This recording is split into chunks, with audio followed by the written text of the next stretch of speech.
Ito ang dunk ni Kai Sotto.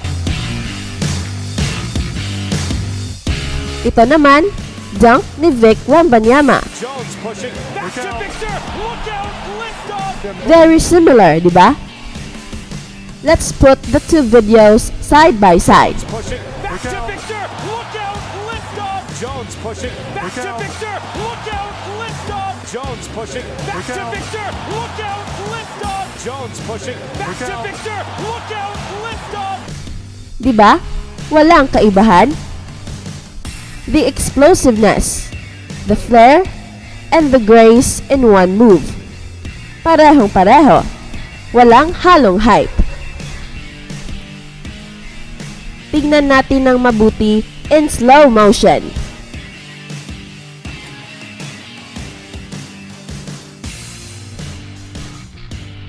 Pero ang tanong, sino ang nauna sa kanila?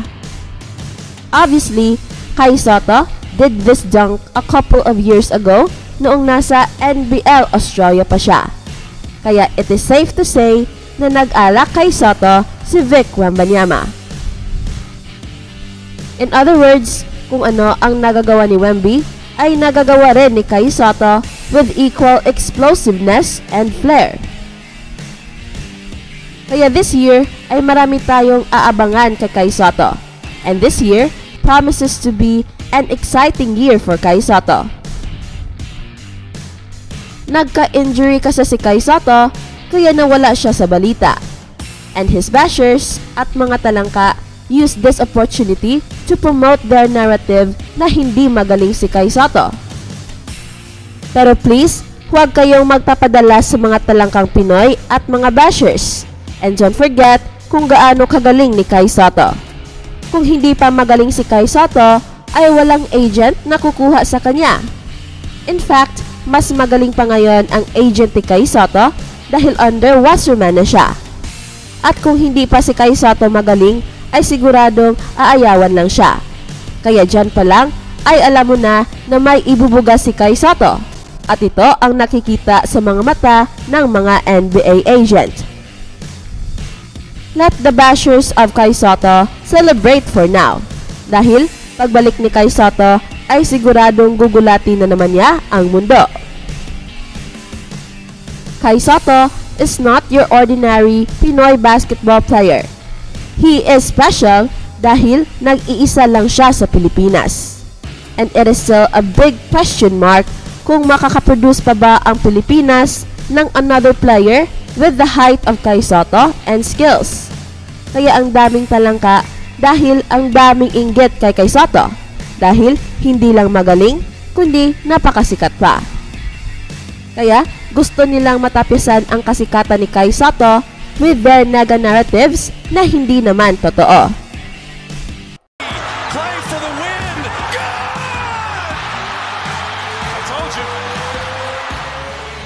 Golden State Warriors panalo na naman versus Sacramento Kings.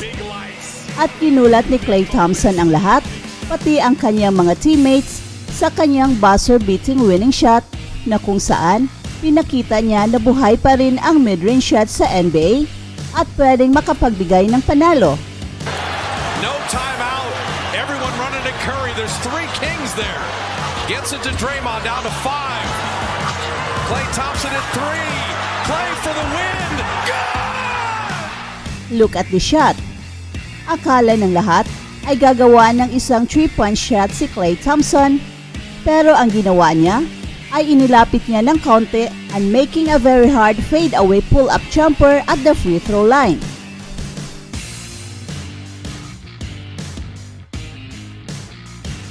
Ito ang mga klaseng tira na hindi na natin masyadong nakikita sa NBA with the advent of 3-point shooting.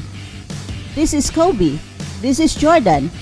At ito rin ang mga klaseng tira na expertise ni Kai Sotto at 7-3, which is impossible to stop. Soto left open. Look at this. Kai Sotto with a mid-range pull-up jumper. A legit 7-3 doing this should be in the NBA. Isang legit NBA skill ito, and it blows my mind kung bakit hanggang ngayon wala pa si Kai Sotto sa NBA. Hindi na kailangan ng isang rocket scientist just to understand kung gaano kagaling ni Kai Sotto. If there is one team na willing i-develop si Kai Sotto as mid-range shooter, ay siguradong malaking impact ang mabibigay ni Kai Sotto sa team.